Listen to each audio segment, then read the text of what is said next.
Hello बच्चों, आइए प्रश्न को पढ़ते हैं। प्रश्न यह है, यदि a बराबर पी क्यू आर एस एक समुच्चय दे रखा है तथा दूसरा समुच्चय b बराबर 1, 2, 3, तो ज्ञात कीजिए a से b में कौन सा संबंध फलन नहीं है।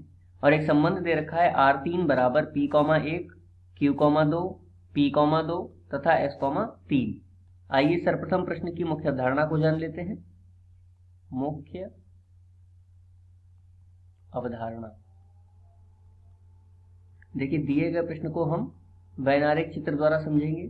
यदि हमें कोई समुच्चय दे रखा है a तथा दूसरा समुच्चय दे रखा है b, जहां a से b में संबंध है, तो इसकी फलन होने के लिए क्या शर्त होगी कि a के प्रत्येक अवयव की एक और केवल एक प्रतिबिंब बनेगा b में। यदि ऐसा है तो वह फलन की श्रेणी में आता है, वरना नहीं आता है। तो आइए इस अवधारणा के आधार पर प्रश्न को हल करते हैं।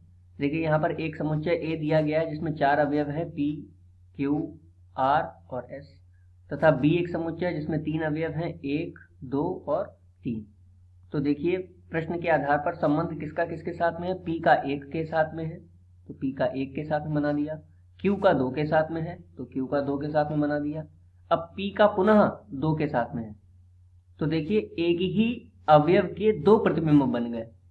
ठीक है, यदि ऐसा हो जाता है तो वह फलन की श्रेणी में नहीं आता, तो हम कह सकते हैं अतः यह एक फलन नहीं है, फलन नहीं है।